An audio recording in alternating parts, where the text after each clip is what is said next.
Welcome to our channel. YCP మహిళా నేత వరుణ్ కళ్యాణి చంద్రబాబు నాయుడు గారిని ఉద్దేశించి కీలక కామెంట్స్ చేసింది. మరి స్త్రీ శక్తి గురించి కూడా ఆమె చేసినటువంటి కామెంట్స్ ని ఏ విధంగా చూడాలి? సీఎం అంటే సి అంటే చీటింగ్, ఎం అంటే మోసం అంటూ వరుణ్ కళ్యాణి చేసినటువంటి కామెంట్స్ కరెక్టేనా? ఇంతకీ స్త్రీ శక్తి గురించి ఆమె ఏం మాట్లాడింది తెలుసుకునే ప్రయత్నం చేద్దాం.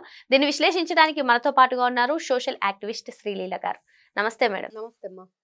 వైసీపీ మహిళా నేత అయినటువంటి కళ్యాణి ప్రెస్ మీట్ పెట్టి మరి చంద్రబాబు నాయుడు గారిని కూటమి ప్రభుత్వాన్ని విమర్శిస్తుంది మేడం. ఏదైతే మరి ఆగస్టు 15 నుంచి మహిళలందరికీ ఉచిత బస్సు సౌకర్యం, స్త్రీ శక్తి పేరుతో కూటమి ప్రభుత్వం స్టార్ట్ చేయబోతుందో దాని గురించి కూడా ఆమె వ్యాఖ్యలు చేసింది. అసలు చంద్రబాబు నాయుడు గారు సీఎం అంటే సి అంటే చీటింగ్, ఎం అంటే మోసం అంటూ కళ్యాణి చేసినటువంటి కామెంట్స్ కానివ్వండి, లేదంటే స్త్రీ శక్తి పైన ఆమె చేసినటువంటి కామెంట్స్ కానివ్వండి, ఏ విధంగా చూడాలంటారు?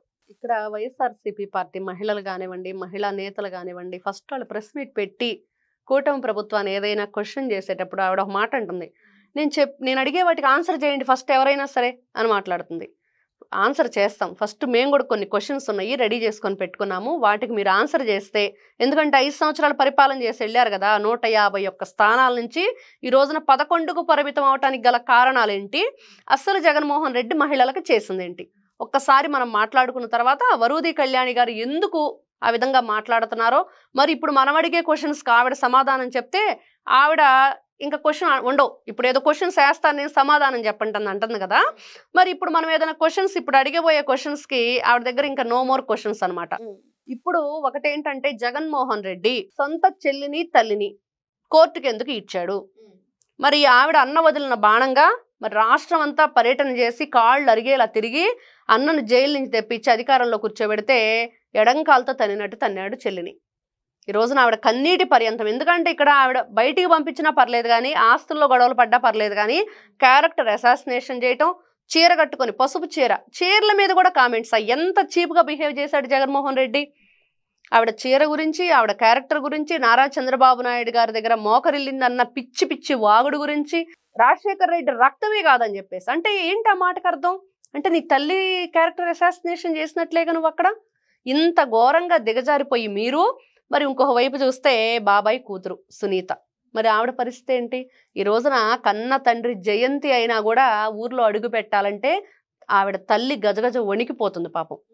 అమ్మ తండ్రిని పొట్టన పెట్టేసుకున్నారు, ఉన్నది నాకు ఒక్కగానొక్క కూతురు నువ్వు, నిన్ను కూడా ఎక్కడ చంపేస్తారు అని చెప్పేసి నాకు భయం వేస్తుంది, రావద్దంటే ప్రైవేట్ సెక్యూరిటీని పెట్టుకుంది సునీత గారు.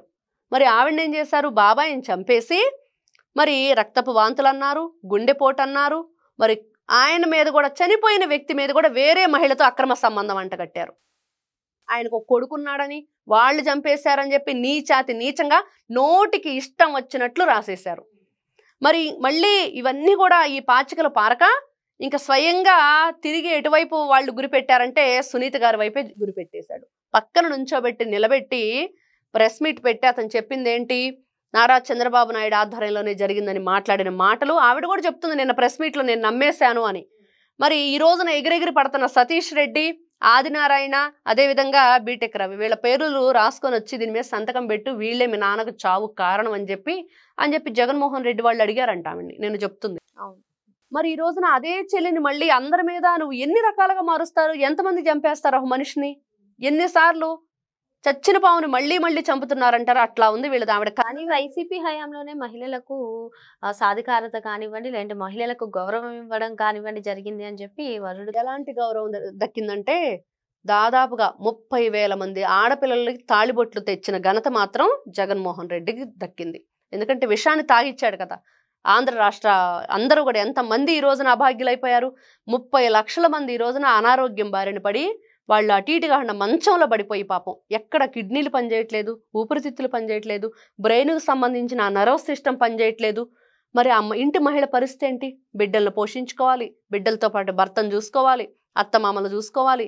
ఎంత ఘోరాతి ఘోరంగా దెబ్బ కొట్టాడు జగన్మోహన్ రెడ్డి. ఇతను మాట్లాడతాడు మహిళల గురించి. అసలు వీళ్ళు సోషల్ మీడియాలో సజ్జల భార్గవరెడ్డి అనే ప్రబుద్ధుడిని పెట్టుకొని, మరి అతనికి తోడుగా మొన్నటి వరకు జైలు శిక్ష అనుభవించి జడ్జి గారిని ఎమోషనల్ బ్లాక్మెయిల్ చేసి వచ్చిన పోసాని కృష్ణమురళి వరకు చెప్పుకుంటే వీళ్ళ చరిత్ర ఎంత ఉంది. మహిళల పట్ల వీళ్ళు చేసిన అనుచిత వ్యాఖ్యలు, ఫోటో మార్ఫింగ్లు, ఇష్టానుసారంగా బూతులు తిట్టడం, అసెంబ్లీ సాక్షిగా మహిళలను ఏ విధంగా వీళ్ళు అగౌరవపరిచారో అందరికీ తెలుసు. మరి వీళ్ళు ఈ రోజున మాట్లాడతారు, మరి కూటమి ప్రభుత్వం గురించి, నారా చంద్రబాబు నాయుడు గారి గురించి, వాళ్ళు మేనిఫెస్టో గురించి, లోకేష్ గారి గురించి, పవన్ కళ్యాణ్ గారి గురించి, అసలు వరూది కళ్యాణి గారికి ఒక్కసారి వెనక్కి తిరిగి మీ జగన్మోహన్ రెడ్డిని ఎదురు కూర్చోబెట్టుకొని మేము అడుగుతున్నాం క్వశ్చన్స్, వీటికి ఆన్సర్ చెప్పి షర్మిల గారికి న్యాయం చేయండి, విజయలక్ష్మి గారికి న్యాయం చేయండి. విజయలక్ష్మి గారు ఆ రోజున అతను ఒక మీటింగ్ పెట్టి డయాస్ మీదకి పిలిచి ఇష్టం లేకపోయినా కూడా పార్టీ నుంచి పక్కకు తప్పుకుంటున్నట్లుగా సంతకం చేయించుకుంటే కన్నీటి పర్యంతమై ఆవిడ వెళ్ళిపోయారు. మరి వీళ్ళందరికీ న్యాయం చేసి అప్పుడు మాట్లాడండి అమ్మ రాష్ట్ర ప్రజల గురించి. ఎంతమందికి అన్యాయం చేశారు ఈ రోజున. ఒక మహిళ పోలింగ్ బూత్లో కూర్చుంటే ఇక్కడ కొట్టేశారే, తల పగిలిపోయింది ఆవిడకి. అమరావతి మహిళల్ని మీరేమన్నారు, వేస్యలని మీ పేపర్లో మొన్నే కదా రాయించారు, మీ ఛానల్లో చెప్పారు కదా. మరి వీళ్ళు మాట్లాడతారు మహిళలకు ఇచ్చే గౌరవం గురించి. నిజంగానే ఈవిడ మాట్లాడుతుంది జగన్మోహన్ రెడ్డి గారు చేసిన పరిపాలన ఎవరో చేయలేరని. అది మాత్రం అక్షర సత్యం. అదొకటి మాత్రం నిజం మాట్లాడారు కళ్యాణి గారు. ఎందుకంటే ఆయనంత అఘాయిత్యాలు, ఘోరాలు, నేరాలు ఏ నాయకుడు చేయలేడు. ఎందుకంటే ముందే ఎప్పుడు చూడలేదంటే ఇట్లాంటి నాయకుడిని. జనమందరూ చెప్పుకుంటున్నారు. ఇంకొద్దని చెప్పి 11కు పరిమితం చేసి పక్కన పడేశారు. ఈ రోజున వీళ్ళు స్త్రీ శక్తి గురించి మాట్లాడుతుంది ఈవిడ. 5-6 బస్సులకే పరిమితం అని. అంటే ఇందిరాలో కావాలంటే ఈవిడికి. ఇందిరాలో ఎట్లా ఇస్తారమ్మా? గవర్నమెంట్ బస్సులు. గవర్నమెంట్కి ఈ రోజున ఎంత నష్టం వస్తుంది, దానివల్ల ఎంత వ్యయం ఖర్చు అవుతుంది. అయినా కూడా మన ఆడపిల్లలకి మనం ఇచ్చాము హామీ, తప్పకుండా నెరవేర్చాలి. మరి గతంలో ఈవిడ అంటుంది వేరే స్టేట్లో చేశారు, నెల రోజులకి అమలుపరిచారు, మీరు ఎందుకు అమలుపరచట్లేదని. నిజమే, గతంలో జగన్మోహన్ రెడ్డి ప్రతి జిల్లాకి ఎయిర్పోర్ట్ తెస్తానన్నాడుగా, మరి ఎందుకు తీసుకురాలేదు? ఫస్ట్ ఆయన క్వశ్చన్ చేయి నువ్వు. మరి అదేదో ఆపరేషన్ దుర్యోధనలో శ్రీకాంత్ చెప్తాడు, హైదరాబాద్కి నేను బీచ్ తీసుకొస్తాను, సముద్రం తీసుకొస్తానని. అలా ఉంది జగన్మోహన్ రెడ్డి పరిపాలన అంతా. మరి వీళ్ళు మాట్లాడతారు ఈ రోజున కూటమి ప్రభుత్వం గురించి, అదే విధంగా వాళ్ళు ఇచ్చిన సూపర్ 6 గురించి. స్త్రీ శక్తి నిజంగానే అది స్త్రీలకి చాలా ధైర్యాన్ని ఇస్తుంది, ఆర్థిక స్వాతంత్రాన్ని ఇస్తుంది. ఇట్లాంటి ఏదో ఒకటి ఇంతవరకు దాన్ని మొదలే పెట్టలేదు. దాని మీద వీళ్ళు చెప్పుకునే ఈ కాకమ్మ కబుర్లు, కలుబుల్లి కబుర్లు, ఏదో ఆ సాక్షి ఛానల్కి ఎవరో కూడా రావట్లేదు, చూడట్లేదు అని చెప్పేసి ఇట్లాంటి మీటింగ్లు పెట్టేసి ఏదో అభూత కల్పనలు చేసి మసిబూసి మారేడుకాయ చేద్దామని చూస్తారు. ఇవన్నీ జరగని పనులు. ముందు జగన్మోహన్ రెడ్డిని ముందల కూర్చోబెట్టుకొని అడగండి ఏం హామీలు ఇచ్చాడు. మరి అన్నీ కూడా సింపుల్, తక్కువ అమౌంట్ ఈజీగా చేసేయచ్చు. అంటే ఇతను ఎందుకు 1000 రూపాయలు పెంచడానికి 250 పెంచుకుంటా పోయాడు? 40 ఏళ్ళకే పెన్షన్లు ఇస్తానన్నాడు కదా, ఎందుకు ఇవ్వలేదు? ఎంతమంది బిడ్డలుంటే జగన్ అన్న అంతమంది బిడ్డలకి తల్లి వడిస్తాడని చెప్పేసి పాపం భారతిరెడ్డి స్వయంగా వచ్చి చెప్పినట్లుంది. మరి ఎందుకు ఇవ్వలేదు? మీరు ఎవరు మోసం చేశారు, ఎవరు మోసం చేశారు? ఇళ్ల పట్టాలు, నకిలీ ఇళ్ల పట్టాలు సృష్టించి ఓట్లు దండుకోవడానికి మీ నాయకులందరూ ఏ విధంగా మోసం చేశారు ఈ రోజున బయటకు వస్తున్నాయి. మరి వాళ్ళు రోడ్ల పక్కన గుడిసెలు వేసుకొని ఉంటే వాళ్ళకి శాశ్వత ఇళ్ల పట్టాలు ఇచ్చిన ఘనత లోకేష్ గారిది. యువగళం పాదయాత్రలో ఆయన ఇచ్చిన హామీలు ఆయన చూశారు, వాళ్ళ కన్నీళ్ళని. అందుకని వాళ్ళ మనసుల్లోకి వెళ్ళి వాళ్ళ స్థానాన్ని గెలుచుకున్నాడు ఈ రోజున. ఇది కదా ఒక నాయకుడికి ఉండవలసింది. కోట్లాది రూపాయల ఆస్తి అదంతా కూడా, ఎకరాలు రాసి ఇచ్చేస్తున్నారు. నిన్న 150 కుటుంబాలు కర్నూలులో వాళ్ళకి ఇచ్చారు కదా. మరి ఏ విధంగా మాట్లాడతారమ్మా వీళ్ళు? కాబట్టి ఈ వరూది కళ్యాణి గారో లేకపోతే ఇంకొకరో ఈ వైఎస్ఆర్సీపీ మహిళలందరూ కూడా ఒక్కసారి మొన్న ఒక ప్రసన్న కుమార్ రెడ్డి మాట్లాడాడు కదా ప్రశాంత్ రెడ్డి గారి గురించి, దాని గురించి కూడా జగన్మోహన్ రెడ్డి గారిని అడగాలి. ఏ మొహం పెట్టుకొని వెళ్ళాడు అక్కడికి?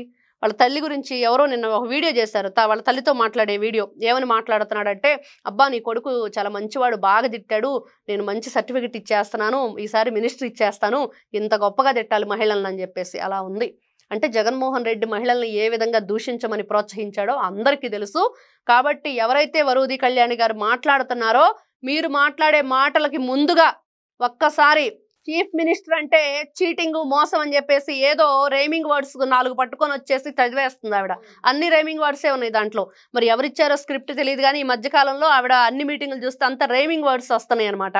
అవన్నీ కూడా మీరు రైమింగ్ వర్డ్స్ పక్కన పెట్టి జగన్మోహన్ రెడ్డి చేసిన మోసాల గురించి, ఆయన గతంలో ఇచ్చిన హామీలు నెరవేర్చలేకపోవటానికి గురించి, మహిళల పట్ల మీరు ప్రవర్తించిన తీరును బట్టి ఒక్కసారి మాట్లాడుకుంటే అప్పుడు ఈ రోజున కూటమి ప్రభుత్వం ఏ విధంగా పనిచేస్తుంది, ఏ విధంగా పెద్దపీట వేస్తున్న మహిళలకి క్లియర్గా అర్థమవుతుంది. వరూది కళ్యాణి కూటమి ప్రభుత్వాన్ని ప్రశ్నించే ముందు వైసీపీ హయాంలో మహిళలకు జరిగినటువంటి అన్యాయం గురించి కూడా చర్చించాలని మేడం చెప్తున్నారు. మరో అంశంతో మళ్ళీ కలుద్దాం. Thank you madam. నమస్తే.